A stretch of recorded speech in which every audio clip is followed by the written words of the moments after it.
Hello.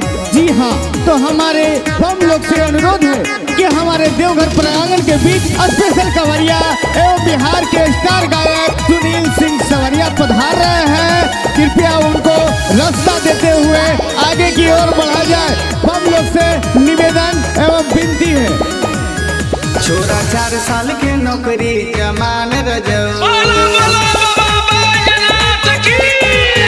छोरे 4 साल के नौकरी जमान रजऊ। कल्ला देवघर में कांवर की दुकान रजऊ, कल्ला देवघर में कांवर की दुकान रजऊ, कल्ला देवघर में कांवर की दुकान रजऊ। झूठे टाइम न करा जियान रजऊ, झूठे टाइम न करा जियान रजऊ। कल्ला देवघर में कांवर की दुकान रजऊ, कल्ला देवघर में कांवर की दुकान रजऊ।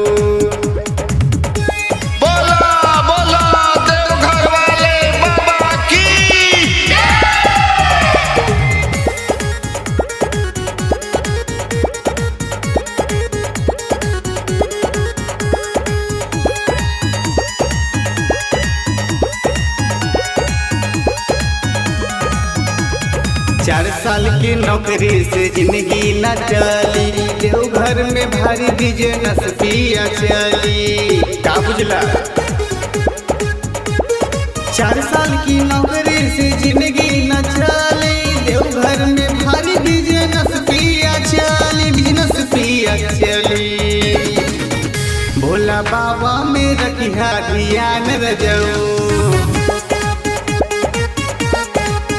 भोला बाबा में रखिया ध्यान रजऊ। कल्ला देवघर में कांवर की दुकान रजऊ, कल्ला देवघर में कांवर की दुकान रजऊ।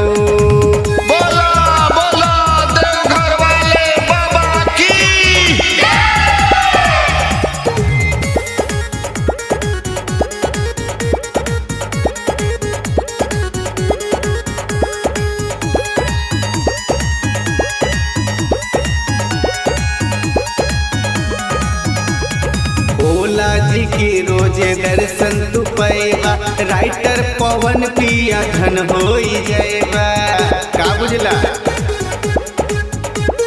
भोला जी के रोजे दर्शन तू पैबा, राइटर जितेंद्र सुमित धन होई जयबा, धन होई जयबा।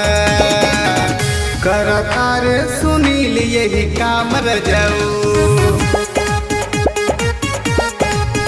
करता रे सुनील यही काम रजऊ। कल्ला देवघर में कांवर की दुकान रजऊ, कल्ला देवघर में कांवर की दुकान रजऊ।